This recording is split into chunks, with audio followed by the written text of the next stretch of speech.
Hi, I'm Dave from Military Antiques Toronto, and today we're going to be discussing my small collection of M35 double decal Kriegsmarine helmets. On my left here, I have an ET62 in apple green. As you can see, a really nice Kriegsmarine Decal on there. And on the other side is the national emblem. Inside, we see that it has the name, the lot number. It's a size 55 liner, and it's an ET62. On the next helmet, and both of these are apple green finish, so they're nice and early. On the next helmet, we see again the Eagle, and on the other side the National, which was removed in 1940.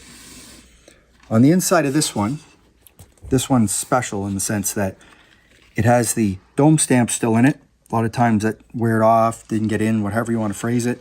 It's dated 1938 and tells you all about it.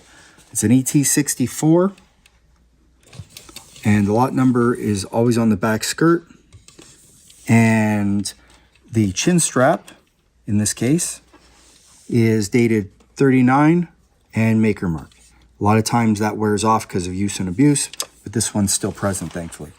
That's one of the nicer ones I have. This one here, another nice decal on it, both sides of course. This one has a bit of service use. Chin strap's present. It's an ET66, so we got 62, 64, 66. The lot number is down there. You cannot make out a dome stamp because it's gone, but let's see if there's anything on the chin strap. There's the remnants of a maker's name on the chin strap, but it is not date that's legible, unfortunately. The liner is a size 58, so that's a typical service use for a liner for a helmet. This helmet is an M35 also, but in 1940, they were told to take off the tricolor. So you have an M35, still has tag on, size 56 liner. It is a SE64 with the lot number. Chin strap is broken, which happens a lot. They're not necessarily taken care of. They get carried around by the strap and they break. The problem with Kriegsmarine helmets is finding them.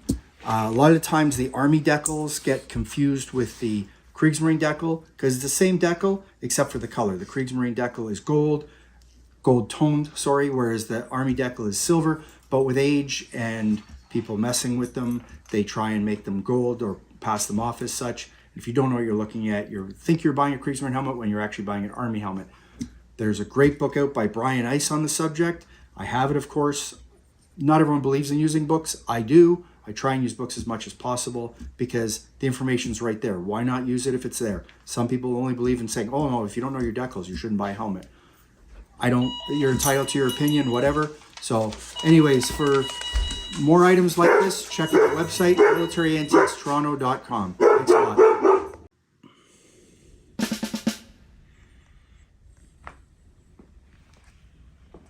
Hi, I'm Dave from Military Antiques Toronto, and today we're discussing a cool item which is not on the website, a U.S. Navy fighter pilot's, yes, fighter pilot's helmet and logbook, which I picked up from the estate.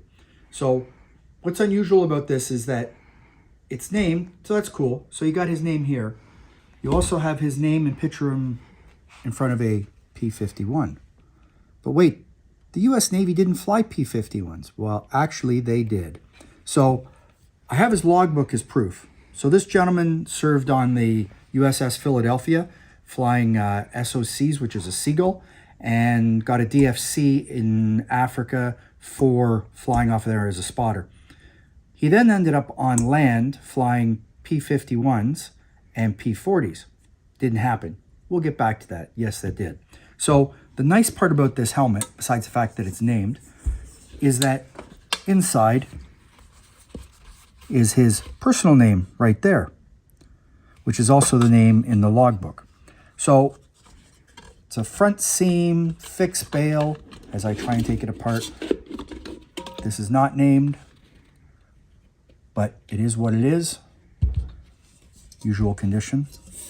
There's a lot number there, which of course looks like 6586. That's a heat stamp mark, not a lot. Anyways, it's just an amazing helmet, truthfully. Obviously, he wasn't wearing it as a fighter pilot, but you know what I mean. They had the helmets for that reason. So then you see the picture of him wearing that. There's a picture of him starting it in front of it, and there it says the Deacon. It's obviously an early P-51. And then we get to the logbook. So U.S. logbooks aren't like British or Canadian logbooks. They don't detail every single tiny little thing like where their ops were and so on. Like in the back of British or Canadian logbooks, in the very back, you'll see the squadrons they were in, what aircraft they flew, etc. The Yank ones don't do that, and that's fine. But what's neat is that, so there's his name, Francis Markey. And there's a list of some of the aircraft he flew. So I have a number of his logbooks, but this is the important one for wartime ops. So here, it clearly says that he's on the USS Philadelphia. And here's the aircraft he flew, SOC-3s, which are Seagulls, and Catapult, etc., Cast and Recovery. So that's cool. And this is, as I read upside down, 1944. So we go to the next page. And he's still flying Seagulls. Oh, wait. Then he's on P-40s. Okay, but they didn't fly P-40s because you have all these people say it never happened. You're right. I obviously made this up. Bought this from the family. I don't think so. So it details some of his ops, etc. But then we get to the next page, and it's all P-40s, P-38, and it's all ops. And he's in Africa or Morocco, if I remember correctly. Then we go to the next page, P-40s, he's in a B-25, and back to Seagulls. So, and it tells you, you know, he's in a hospital, anti-aircraft fire, tow for British.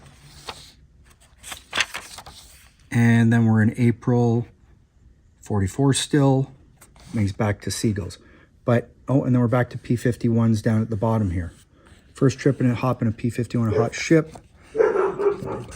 And the next page, we're still on P-51Cs. So that's cool. That's pretty neat. Dove plane at 500 miles an hour. That's pretty cool. So he only got a DFC for flying in a Seagull, but he's obviously doing ops in P-51s. And here it even says Algiers to Tunis. Now that's a DC-3 C-47, Tunis and Naples. But he's obviously in the Mediterranean theater. More P-51s, more P-51s. Like, supposedly there's one Navy squadron only that were flying P-51s and P-40s. And this is the only one, and that's what they did. So, anyways, it's very cool. It's not something you see every day, that's for sure. Very happy to have it in my possession. I don't plan on selling it anytime soon, but you know what? Someone will offer me something for it, and I'll probably take it. So for more stuff like this, check out my website, militaryantiquestoronto.com. Follow us on Facebook or Instagram, and or on YouTube. And check it out, and hope you have a good day. Take care. Hi, I'm Dave from Military Antiques Toronto, and today I'm going to discuss a Busby I picked up at a show, and thought I'd share it with you. So, as you can tell by the front of it, it's Winnipeg rifles. And because of the crown there, it's pre-World War I. So it's post-1903, because that's when Victoria passed away, 1902 really, but whatever. But this is not just a regular Busby, it's an officer's Busby, as you can tell by the Astrakhan fur on the side. So it's Winnipeg rifles, officer's Busby. You can see the chin scales have black velvet, crushed black velvet backing. And on top of that, it came with the cap cords. Now the cap cords have seen better days, and the cap cords are used to tie to your uniform for when you're running or whatever fighting. And if you're cavalry, they're kept there so that it doesn't fall off when you're on the horse and charging. But for rifle regiment, they're kept on so that it doesn't fall off your head. You don't lose your hat. You can keep going and not worry about it. It can trail behind you. You can lose it, whatever you want. So this one is black on the top. Different regiments had different colors. And if you look at it, It's got a lion boss there, which holds part of the chain. And this is where the cap cord goes on the back. And if you aren't wearing your chain, let's see, let's do this right. Here we go, around like that. And it goes, no it doesn't, this one doesn't. Home service helmets do that, I lied. Right, so there you go. And you see the little vent hole there, so you don't overheat. There you go. And if you go to the other side, sorry, if I now take it off the hat, you'll see this one is marked Hobson and Son right there. I know it's upside down, but there you go. Silk lined. The problem with silk from this era, of course, is that it falls apart. It's fragile, but it's still mostly there. It's not ruined. Unfortunately, the only problem with this hat is the moths or bugs have gotten to it at one time and eaten some of it off. But it's still an amazing shaped helmet still for its age, truthfully. You don't find them very often. And if you go to this book, which I happen to own the company, written by Clive Law, Fuss and Fashion, which shows a ton of helmets in it. In there, you'll see that he shows different Winnipeg Rifles helmets, but not this one. And they all, according to the regiment, according to this book, they can't find any information as to which plume is correct for them. But you know what? That's a rifle regiment plume, so there you go. Personally, I don't think that's correct, but what do I know? So this is a beautiful officer's helmet for the Winnipeg Rifles, pre-World War I, which I will get photoed and get put up on the website as soon as possible so that we can put it out there for sale. So if you want to see more stuff like this, follow us on YouTube, Facebook, Instagram. Check out our store if you're local. The website's militaryantiquestoronto.com. Hope you enjoy everything you're looking at. Have a nice day. Take care. Bye. And on to the second box. So let's open it and see what we have. I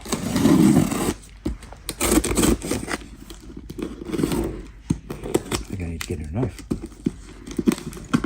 Either that or use really good things. There we go. That'll do it.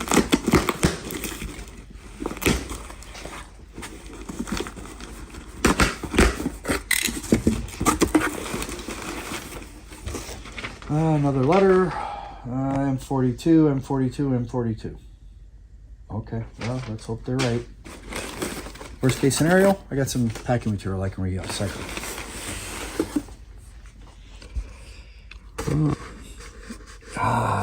No. This has been aged. This chin strap, I didn't even look at the other side yet. This chin strap is wrong and has been aged. Chemically aged, so it's all dry and crispy, which happens, but this has been touched. Let's see what the other side looks like. Yeah, and scrubbed. And wow, okay. It's a shame when people get ripped off. HK, yeah. Nope. Nope. All right, well, let's see what else is in here.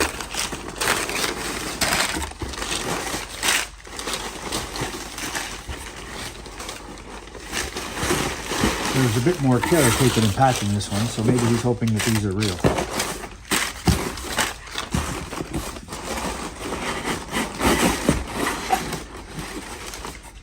Let's start with the inside. Yeah, that's good. That's a good chin strap. It's been cut down. Why would they cut it down? Why would you bother cutting it down like that? What a shame.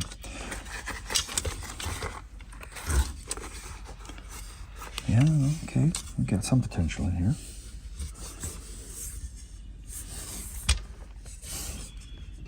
It's been painted over, you can't really read. All right. Camouflage helmets scare the hell out of me because they're too easy to do. And this looks so good that if you wanted a rain pattern or water pattern, whatever, camouflage helmet, this would be it. But you know what? I wouldn't want this in my own personal collection. The liner doesn't look too bad, it actually, compared to the other.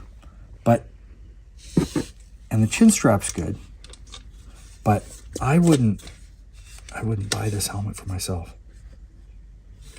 Anyways, I don't like it, but you know what? Some people would. And let's see what we have here. Another, no. That's been aged. Totally. Oh man, that's horrible. That's horrible. And that liner is definitely not right. It's an ET62. Lot number 2187. And no. And it's a Luftwaffe. I wouldn't be comfortable having this in my own collection. I wouldn't buy it. That's really unfortunate. I guess my biggest advice to anyone is please buy from a reputable source. Buy from someone that has a return policy, and do some research, please. Like, I certainly don't know everything. I don't claim to, but it's a shame when people get ripped off, and maybe he didn't get ripped off. Maybe he bought them knowing they weren't real and didn't pay a lot, and that's fine if you knew that. But if you bought this and were told they were all real, that's a problem, and it's not the way you should conduct your business, but that's just my opinion. Anyways, thanks for looking. Check me out on militarantiquestoronto.com and on Facebook or Instagram, and follow us, and you'll be surprised at the amount of stuff we turn up. Thanks a lot. Have a nice day. Take care.